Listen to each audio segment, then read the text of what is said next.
মোহাম্মদ নবীর বলে সিঙ্গেল নিলেন লিটন, এরপর এগিয়ে গেলেন তামিমের দিকে। অভিজ্ঞ এই বোলারকে কিভাবে খেলতে হবে সেই টোটকা দিয়ে দিলেন তিনি। ব্যাস, অভিজ্ঞ খেলোয়াড়ের পরামর্শ নিয়ে তিনিও আক্রমণ চালালেন অভিজ্ঞ বোলারের উপর। দারুণ এক 6 হাঁকালেন তানজিদ তামিম, বুঝিয়ে দিলেন অভিজ্ঞ খেলোয়াড় আর অধিনায়কের কাছ থেকে পাওয়া পরামর্শ কি কাজেই না দিয়েছে তাকে। এদিন তিনি হাঁকিয়েছেন দারুণ এক হাফ সেঞ্চুরিও। বাকিটা প্রতিবেদনে। তানজিদ তামিম যেন তামিম ইকবালেরই ছায়া। বড় ম্যাচে জ্বলে উঠলেন দারুণভাবে। মাত্র 28 বলে করলেন দারুণ এক হাফ সেঞ্চুরি। টি-20 ক্রিকেটে এটা তার 7ম হাফ সেঞ্চুরি। তিনি যখন ব্যাট করছিলেন তখন বাংলাদেশ দেখছিল বড় স্বপ্ন, তবে তার বিদায়ের পর বদলে যায় দৃশ্যপট। 52 রান করেন তিনি। উদীয়মান খেলোয়াড়দের মাঝে যারা দলে থিতু হয়েছেন, তামিম তাদের মাঝে একজন। সাদা বলের ক্রিকেটে এখনই তিনি দলের অন্যতম ভরসার নাম। ওপেনার হিসেবে যথেষ্ট দারুণ পারফরমেন্স দেখাচ্ছেন তিনি। তার এমন উন্নতির পেছনে সিনিয়রদের কথা শোনার ব্যাপারটা কম গুরুত্বপূর্ণ নয়। বড়দের পরামর্শ তাকে সাহায্য করেছে সাফল্য পেতে।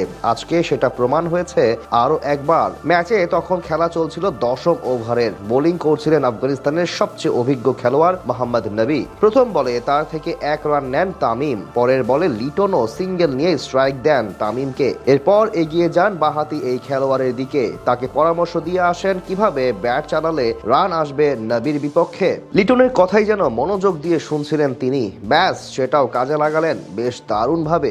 নবীর গুড লেন্থের বল দারুণভাবে জায়গা করে শট করলেন তামিম। বল চলে গেল 65 মিটার পর্যন্ত। যদিও দূরত্ব ছোট, তবে 6 রান পাওয়ার জন্য এটাই ছিল যথেষ্ট।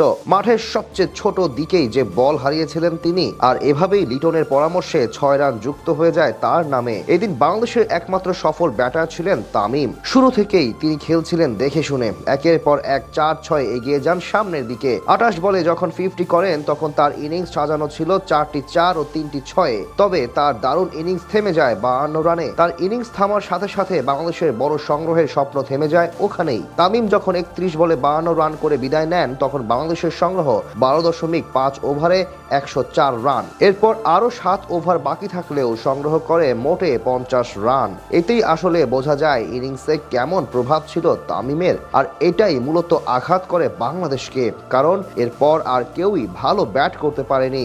20 বলে 26 রান করেন হৃদয়। তবে শেষ দিকে বাংলাদেশকে ডুবিয়ে দেয় জাকের আলীর ইনিংস। একের পর এক ডট খেলছিলেন তিনি। তাতে 13 বলে মাত্র 12 রান করে অপরাজিত থাকেন এই ব্যাটার। যদিও 6 বলে 12 রান করা নুরুল হাসান সোহানের কল্যাণে শেষ পর্যন্ত 154 রান করতে পারে বাংলাদেশ। তবে টাইগারদের এত দূর যাওয়ার কারিগর ছিলেন শুধুমাত্র একজন, তিনি হলেন তানজিদ তামিম। একাই যেন ওয়ান ম্যান আর্মি হয়ে ব্যাট চালিয়েছিলেন এই ব্যাটার।